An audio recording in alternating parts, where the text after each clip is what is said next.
Hello and welcome to the Atomic Impact Podcast, designed to help business owners and leaders with short atomic episodes to impact your business for marketing, sales, business growth, personal growth, and much, much more. I'm your host, Jason Osborne, and I'm looking forward for your business and life to be positively impacted by this podcast. And as a thank you, just for listening, I'd like to give you free access to my LinkedIn mini course to help you get on the right track with LinkedIn to generate high quality leads without being spammy. All you need to do is go to www.impactforleads.com to get immediate access. Now, let's jump into today's episode. Hey guys, it's Jason here with the Atomic Impact Podcast once again, and I have the amazing Susana Kennedy on the podcast today. I met Susana probably a year and a half ago in Johannesburg, South Africa, which, by the way, if you've never been to Joburg, go when we can travel again. It's an amazing place. South Africa is awesome. We've just been chatting about it pre-show. I love South Africa. But Susana is amazing. She is a transformational facilitator, and she's going to chat through what that means and who she works with. So Susana, thanks so much for being on the show today. It's such a pleasure. It's so exciting to be on this platform with you and be sharing this space and have the opportunity to have this conversation. I'm coming to you from one of the most beautiful cities in the world. In my perspective, it's Cape Town, which is obviously in South Africa. And you need to come visit us next time you are here, because it has the most incredible energy. And even now in lockdown, there's so much going on, but it's still got this heart of enthusiasm and positivity that is kind of pulling us all through. So I'd love to share some of that with all of you and hopefully spark some light at the end of some dark tunnels, because I know everybody's going through quite a tough time at the moment. Yeah. We actually had plans to go to Cape Town last year. We were going to go to Johannesburg and Cape Town last year, and of course that didn't happen. So as soon as things open up again, yeah, definitely. Well, Susana, I know we're chatting pre-show around what you do with your transformational facilitation, how you work with people, and some of the obstacles and things that really stop people from moving forward. And one of the interesting things you brought up, and I would just want you to just pick this apart and share your experience and add value to people here, which I know you'll do, is even as a business owner, a business leader, we can make strides forward in our business. But you're saying that actually there's a lot of things that stop us from moving forward, other than just kind of like the business strategy, business plan. But there's things that actually inside of us that stop us from moving forward. So just share with us, how do you normally work with people that struggle with that? And maybe if you have some short stories to share, you just go for it. And because I know you've got lots of value that you can share with people today. Sure. I mean, I'll break it down a little bit for you, but I can tell you that one of the most rewarding things is when you do the work that you do and a client of yours comes back with this feedback, which has happened to me a few times this year. And I am it's like that humble, eternally grateful, yes, I'm on the right path and I'm doing the right thing, feedback. When somebody comes to you and says, I used to be happy for other people. Like I used to see other people succeeding, other people happy, other people in love, other people experiencing a fulfilled life. Now I'm happy for me. Yeah. I'm happy for being me. I look in the mirror and I go, wow, I love you. I'm so glad I get to be you. And as a transformational facilitator, somebody who does the work that I do, that is literally the best thing that any client could ever say to me, because as we were talking about before, there are so many coaching programs, there are so many mentors and facilitators that really help you achieve things from a career perspective, from a financial perspective, from a marriage perspective, whatever it is. And it's so great because we really do need coaches in every aspect of our lives. We need the support systems in all the different aspects of our lives. But the reality is that if you don't believe you deserve success, love, happiness, wealth, health, all of those things, there will be something in your subconscious that self-sabotages, and you'll take those steps forward and you'll be on this, you know what it's like, you do a course and you're at the conference and you're with everyone and there's this cool hype and everybody's feeling good, even if it's an online course, whatever it is, and you're all like gung-ho, and then you see this change and then it kind of just like crumbles and melts away, and before you know it, you're back where you were before. In fact, a great example of that is The Biggest Loser. In the first couple of years that they did the show, The Biggest Loser, they didn't go and follow up with the people. And then when they did, sort of 6 months later, they realized that they had put on more weight than they had when they first came to the show. Wow. And the reason why is because they weren't emotionally and psychologically prepared for the change that occurred in their physicality. And not only were they not prepared, but the people around them were not prepared. So all of a sudden, you've been somebody who does not think you're attractive, is an introvert, does not feel sexy or like you got swag. And then you shed all these pounds, and all of a sudden, people are looking at you and they're noticing you and they're going, yeah, look at you. You are cool. Look at you go. And your partner, who never was jealous, all of a sudden is going, I'm not so okay with all of this attention Sure, yeah. that's going on here. And you're going, but I want you to still love me. Please don't not love me anymore, because that's your human, right? And so this sabotage starts happening. And so the reality is that we need to get ourselves ready, body, mind, heart, and spirit, for the love, success, health, wealth, all of these things that we actually deserve.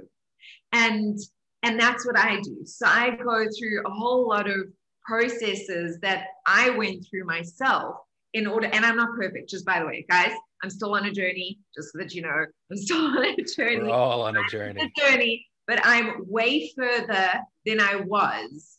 And so I share, I've been very lucky to be working with the best speakers, coaches, teachers, healers from around the world, like literally amazing. Brandon Bays, John Dimartini, Brian Welsh, Robin Banks, Paul O'Mahony, like amazing, like wealth coaches, mind coaches, heart coaches, spiritual coaches from around the world. And what I've done is, besides the fact that I went on my own miraculous healing journey and learned so much practically in doing that, I have taken the information that I've gathered from all of these incredible people and kind of smushed it together to bring a process to individuals. So I have clients of every age, really. I think like I've got from young 20s all the way to, I think my oldest client is 74. And I loved it. She was like, do you think it's too late for me to change? And I was like, absolutely not. I think it's amazing that at 74, you're showing up and going, actually, you know, I want things to be a bit different, and it's not too late, you know? Yeah. So I've got a really wide variety of clients, but the thing that I really want to heal is there's two biggest wounds, human wounds. It's the thing that I've realized across the board from everything that everybody's spoken about. And the one is feeling like you're separate too, like you don't belong, like you don't have a tribe and people don't support you. You are by yourself in this world. That is the one. And the other one is that you are not enough, which then makes you feel like you are unlovable, which then gives you imposter syndrome, which makes you self-sabotage when you do achieve something, which makes you not stand in your light, you know, and really shine like the light that every single human being actually has. You know, I love that quote by Marianne Williamson that Nelson Mandela made famous, is one of my like favorite quote, ironically, because it's taken me such a long time to actually live it. But our greatest fear is not that we are inadequate. Our greatest fear is that we are powerful beyond measure. Yeah. It is our light, not our darkness, that most frightens us. We ask ourselves, who am I to be brilliant, fabulous, and powerful? Who are you not to be? You are a child of God, and your playing small does not serve the world. And the thing is, when I say God, just as a little caveat for everyone, God, Allah, Buddha, Krishna, all that is, the universe, whatever makes sense to you. Yeah, yeah. That's what I mean. All rivers lead to the same ocean. And as you let your own light shine, you unconsciously give others permission to do the same. Yep. And I think that that is the key, is that what I do is I take people on a journey of complete self-acceptance and self-love so that they can break those disempowering patterns and thoughts, not only here, but here and in their bodies and in their souls, because there is that old saying that when your word, your thoughts, and your action are in alignment, that is when you are powerful. But they forget your feelings. When your thoughts, your words, your actions, and your feelings are in alignment, that is when manifestation happens. That is when transformation happens, because emotions that are thoughts that are emotionalized become magnetized, and they actually create the transformation. But without that true feeling, and you're not going to feel that feeling unless you believe that feeling. You got to find that feeling in you, and then when it's all in alignment, then you shift and move, right? And it's a practice. It's not like you do something once. Sometimes it is, actually. Sometimes there's the miraculous healing of belief, and you just suddenly realize, and that's what a miracle is, actually. Yeah. We're experiencing miracles all the time. They're just a change in perception, a change in understanding. But some of them take practice. We're so, humans, we're so funny. Like, as adults, we grow up and we go, oh no, I tried that once. It didn't work. No, I wasn't good at it. Yeah. Not doing that thing. Like, imagine if we were babies and we like try to walk, and we tried it once and we like fell down and we were like, oh, tried that. That was awkward, guys. Not doing that again. That was embarrassing. Like, we'd never learn to walk, right? But as adults, for some reason, we think if we try something once and we're not brilliant at it, then we're a failure. And we forget that failing is part of growing. Failing is part of expanding. Failing is essential. Everyone that I know that is brilliant at what they do, whatever it is, has failed hundreds of times, not only at what they do, but at a million other things, trying to figure out where they fit into what they do, you know? So, sorry, I've like kind of just gone.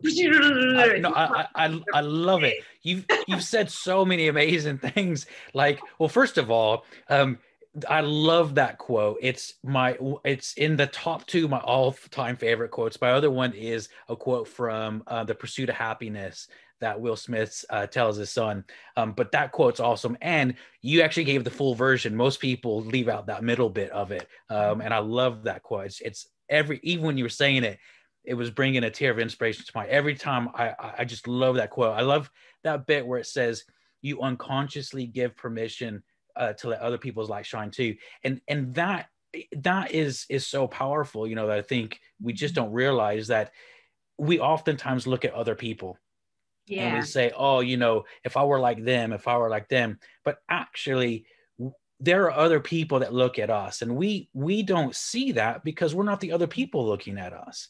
We're always looking at us thinking, where are our shortcomings? What don't we have? What we haven't achieved? As you said, you know, those perceptions of failure that we've had and all of that. But one of the things I'd love to ask you, Susana, and you gave, I love the whole analogy you gave around The Biggest Loser. And then the two things, feeling like you're alone, kind of like on an island. But then the other one of the words just gone through my head there. But good enough. Yeah, not being good enough. That whole imposter syndrome thing. What's interesting around that is what you were saying around The Biggest Loser. They lose this weight, and this could be financially, it could be relationally. Obviously, you just gave one example, but they get to that place of feeling more confident. They start feeling like, oh, maybe I am worthy. And they're put into a situation where there's other people. They don't feel alone anymore. But what you said that really struck me, and I'd love to hear your thoughts around this, is then they go back into that situation. Maybe it's their partner who all of a sudden wasn't jealous before. Now they're jealous because people are checking them out. And maybe they didn't have them check out before. And all of a sudden their insecurities get triggered off. It could be their family, whatever. And all of a sudden what they thought was really good for them in their life, all of a sudden they can see other things that they never knew they had the potential of losing before. So potential losing a partner or family members, or even family members pointing their fingers at them going, who do you think you are now? Yeah. All this sort of stuff. So can you just chat through a little bit of, as we begin to make that progress in our life, when we begin to start achieving our goals, how do you work with people to actually embrace other people's insecurities? Because really that's what it is. It has nothing to do with you. It has to do with other people and their insecurities, their imposter syndrome and all of that sort of stuff. How do you move forward through that to continue to move forward and not let other people kind of drag you back, so to speak?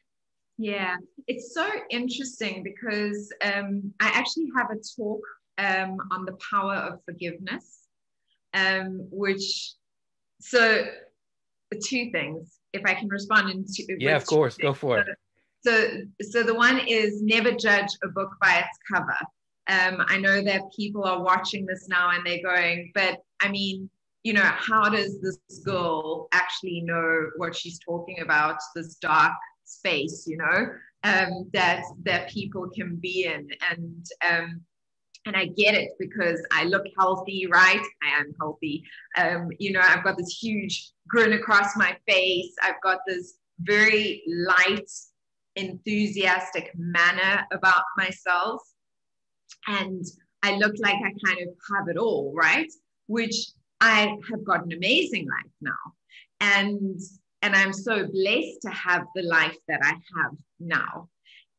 But if I had the time, because this is only a 15-minute conversation, and maybe I can invite you guys to listen to my actual life story, I would be able to tell you that it wasn't always like this, that I have been sexually abused, I have been raped, I have been sexually assaulted, I have been divorced, I've had a miscarriage, I tried to commit suicide, and I almost died from a disease that was supposed to be incurable, like I wasn't supposed to medically be here.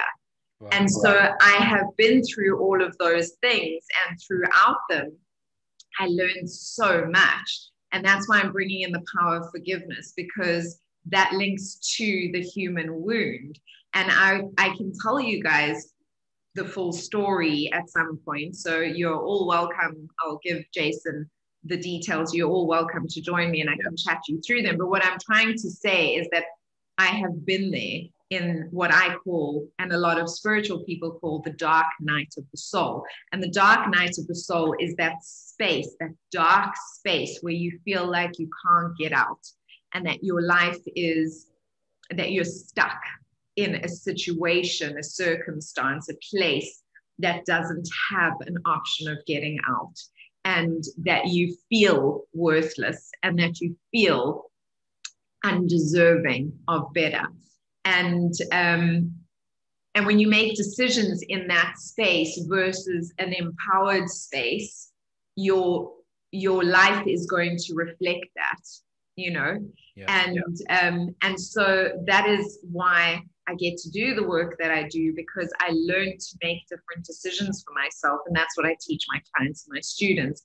But the reason why I'm bringing up the power of forgiveness is I almost died, but I realized in that process that I'd heard of this body-mind connection, and And I didn't understand how deep it actually went, this body, mind, heart, soul connection. And I didn't love myself. I used to beat myself up all the time. Mm. And so when other people then told me, who the hell are you to be this? You know, because we know what we're meant to do. Guys, if you have a desire, it's been put there for a reason. Like, if you go, oh, I really love to experience myself doing this, you're supposed to be doing it. It's been put there for a reason. And it's like standing in line for a club, right? There's three entrances really when you go to a club. There's the queue that goes down the street. There's the VIP queue, and then there's the door around the back. Yeah. And the problem is that, you know, when people are standing in the queue, when you go, I don't really want to stand in this queue. I'd rather actually be a VIP and go to the VIP. The people standing in the queue, because of their own perceived inadequacy, will look at you like, who the hell are you? I'm pissed off. Like, I want to be there too. Yeah. And then if you take it even one step further and go, I'm not even waiting in the VIP queue. I'm going to go around the back, and I'm just going to go in the back entrance. People are going to say, like, who are you?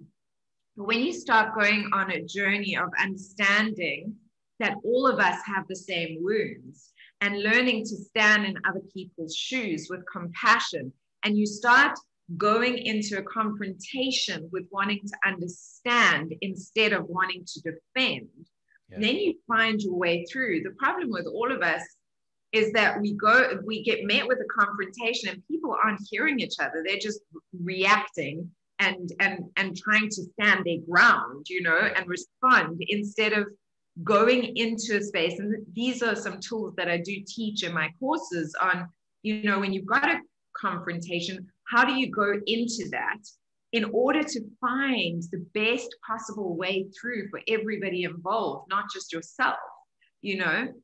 And how do you, when somebody truly, truly hurts you, how do you find compassion for them so that you're not bumping heads with them, that you actually end up forgiving them and forgiving yourself and being able to walk? You know, another quote Nelson Mandela said, when he came out of prison, you know, people said to him, they said, but Madiba, you were in jail for such a long time. How can you come out and forgive people?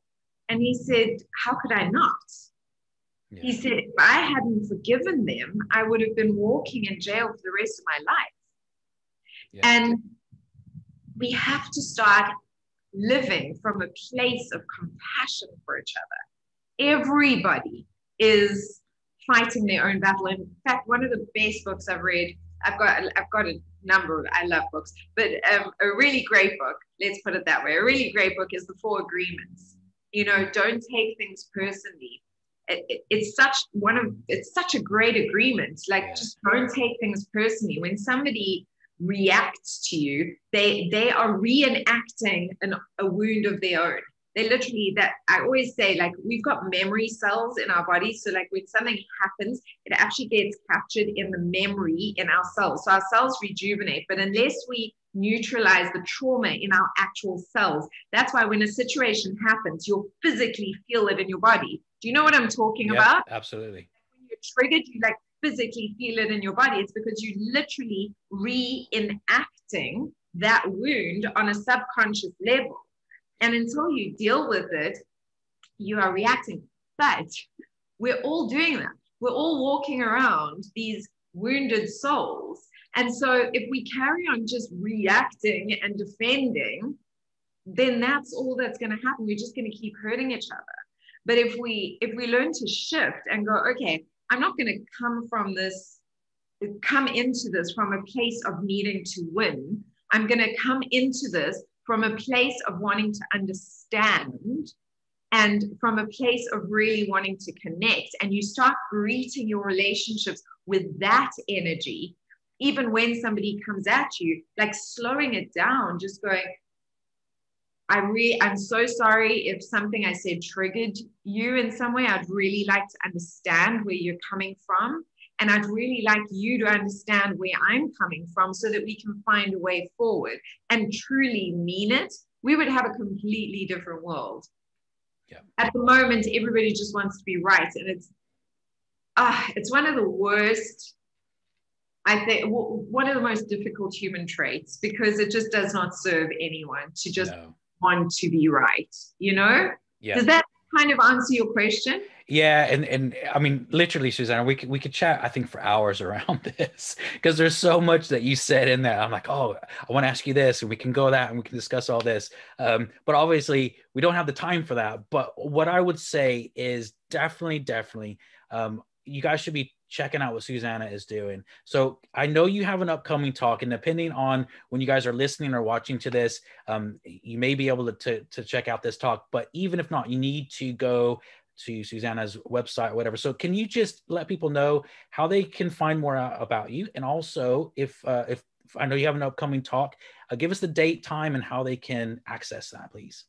Okay, so what I'll do is, so that this can have like a little bit of an evergreen sort of element to it, I do have an upcoming talk that is happening next week on Tuesday, which is the 23rd of February at 8 p.m. South African time. So that would be 6 p.m. for you guys. 6 p.m. UK time. Yeah. And what would that be? That's 1 p.m. Eastern Standard Time, I think, as well. Okay. Yeah. So it would be a lunchtime sort of thing for the States. So I will be doing a talk just fleshing out some more of my story and what I've learned. And I will be giving away some actual tools and techniques that you can walk away and implement into your life so that you can experience transformation immediately after the talk.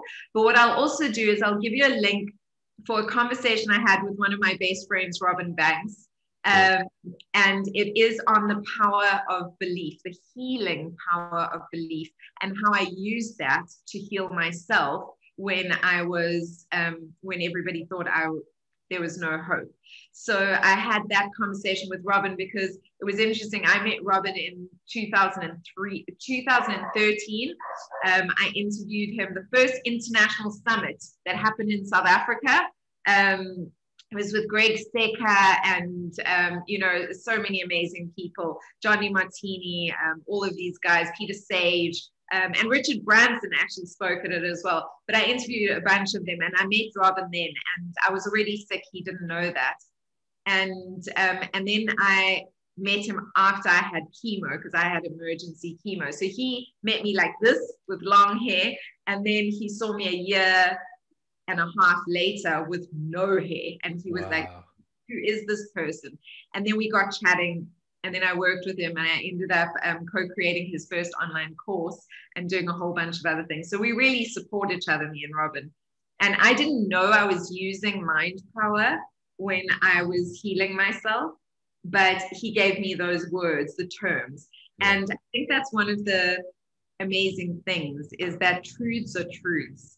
They are referred to in different languages, in different words, in different terminologies, but truths are truths. And all the great teachers, like if you're listening to me, if you're listening to Robin, if you're listening to John Dimartini, if you're listening to Joe Dispenza, if you're listening to the Hicks, whoever it is, you'll hear the same truths and they resonate like in you.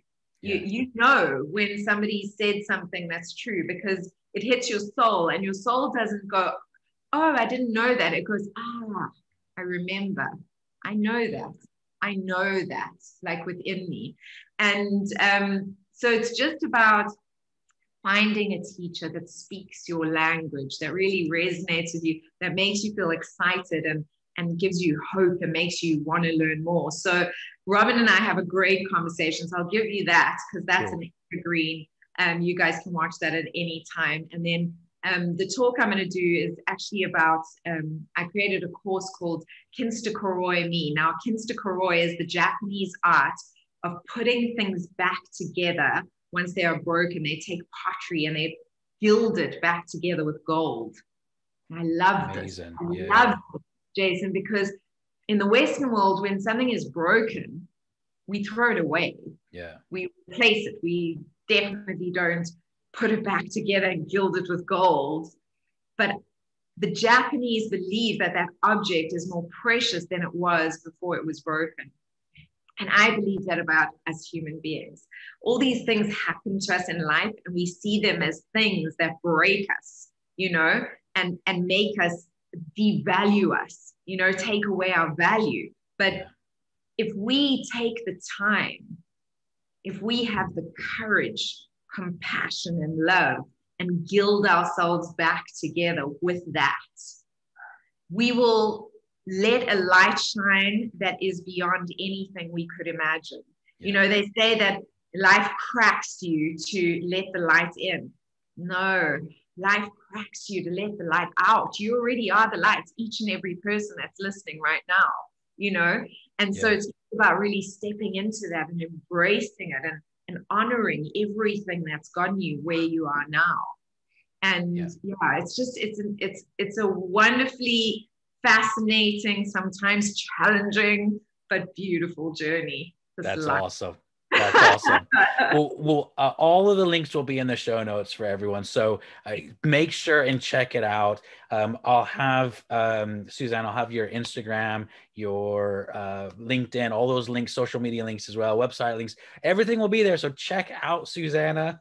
She does amazing work with that's why I have her on the show, because from the moment I met Susanna, I just resonated with your energy, your enthusiasm, your inspiration, and more importantly, what you're doing to help people. And so that's why I had you on the show. And so thank you so much for taking the time out and adding value. And I'm looking forward to sharing the links to not only your talk, but also the talk that you did with Robin Banks as well. So thank you so much, Susanna. Thank you so much, Jason, for all the wonderful work that you're doing. And thank you to each and every person listening right here, because the fact that you're listening and that you're doing something to better yourself, you're already on the right road. So I honor you. Thank you for showing up for yourself. And hopefully I get to connect with you. It's Susana, Susana, 1N, and Kennedy like the president. I hope to connect soon, guys. Thanks for having me, Jason. Cheers. Thanks, Susana. Bye-bye. Thanks for listening to today's episode of the Atomic Impact Podcast. And as a reminder, please go to www.impactforleads.com to get free access to my LinkedIn mini course to help you get on the right track with LinkedIn to generate high quality leads without being spammy. And please also like and share this episode with others and leave a comment, as I'd love to hear from you. This is Jason Osborne, and I look forward to sharing the next episode of the Atomic Impact Podcast with me.